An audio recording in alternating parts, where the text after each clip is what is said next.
Deputy chief minister Pawan Kalyan గారు ఇచ్చేశారు.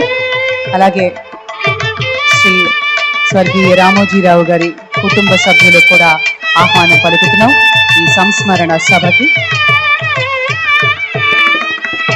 అయితే మనమంతా కాస్త సభా మర్యాదని పాటిస్తూ ఈరోజు కార్యక్రమంలో సంయమనాన్ని క్రమశిక్షణని పాటిస్తూ అందరం పాల్గొందాం సవినయంగా మనవి చేసుకుంటున్నాము.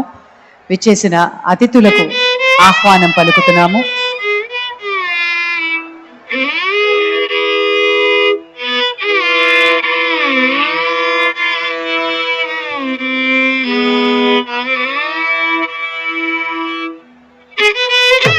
కుటుంబ సభ్యులు శ్రీమతి శైలజ కిరణ్ గారు, ఎండి మార్గదర్శి చిట్ ఫండ్స్, అలాగే శ్రీమతి సిహెచ్ విజయేశ్వరి గారు, ఎండి ఆర్ఎఫ్సి, రాజేష్ వీరేంద్రదేవ్ గారు, శ్రీమతి సహరి గారు, శ్రీ వెంకట అక్షయ్ గారు, శ్రీమతి బృహతి గారు, శ్రీ వినయ్ గారు, శ్రీమతి సుహానా గారు, మిస్టర్ సుజయ్, అలాగే మిస్ దివిజ, వీరికి కూడా ఆహ్వానం పలుకుతున్నాం కార్యక్రమానికి.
అందరికీ శ్రీహరి అంతరాత్మ అనేటువంటి చక్కటి కీర్తన వాయించిన వైలిన్ వాద్య బృందానికి మరొక్కమారు వినమ్ర ప్రణతులు. రాష్ట్ర ప్రభుత్వ సాంస్కృతిక శాఖ ఆధ్వర్యంలో ఈ కార్యక్రమాలు జరుగుతూ ఉన్నాయి. మన రామోజీరావు గారిని తలుచుకుంటూ చేసుకుంటున్నటువంటి కార్యక్రమానికి వేలాదిగా తరలివచ్చిన మీకు ప్రేమపూర్వకంగా ఈ కార్యక్రమంలో భాగస్వామ్యం తీసుకోమని చెప్తూ చాలా మంది ప్రముఖులు విచ్చేశారు. ఈ వంక రామోజీరావు గారి యొక్క కుటుంబ సభ్యులంతా విచ్చేసి ఉన్నారు. వారి కుమారుడు కిరణ్ గారు, అలాగే కోడలు శైలజ గారు, మరొక కోడలు జయేశ్వరి గారు, వాళ్ళ యొక్క మనవలు మనవరాండ్రు వాళ్ళంతా విచ్చేశారు. అలాగే కుటుంబ సభ్యులు కృష్ణ ఎల్ల గారు వాళ్ళంతా కూడా విచ్చేశారు. ఈ కార్యక్రమంలో భాగస్వామ్యం తీసుకుంటూ ఉన్నారు. మరి కొంచెం సేపట్లో ముఖ్యమంత్రి వర్యులు ఇక్కడికి విచ్చేస్తారు. వారు అక్కడ ఏర్పాటు చేసినటువంటి రామోజీరావు గారి మీద ఒక ప్రత్యేక ఛాయాచిత్ర ప్రదర్శనని చూసుకుంటూ ఆవిష్కరించుకుంటూ ఇలా ముందుకు రావటం జరుగుతుంది. అప్పుడు కార్యక్రమం అసలైనటువంటి కార్యక్రమం జరుగుతుందనేటువంటి మాటను మీతో మనవి చేస్తూ ఒకానొక విశేషం, రామోజీరావు గారిని తలుచుకున్నప్పుడు ఒక జ్ఞాపకాల తడి ఒకటి మనల్ని ఆవహిస్తుంది. జ్ఞాపకాల తడి మనల్ని ఆవహిస్తుంది. మాటల్లో వర్ణించలేని భావోద్వేగాల సవ్వడి అలా పలకరించి వెళ్ళిన అనుభూతి కలుగుతుంది. అలాగే జీవన గమనానికి సరికొత్త స్ఫూర్తినిచ్చేటువంటి దిశలో మనల్ని తోడ్కొని వెళ్ళిన అనుభూతి కలుగుతుంది. ఒక రామోజీరావుని ఒక అక్షర శ్రామికుడిని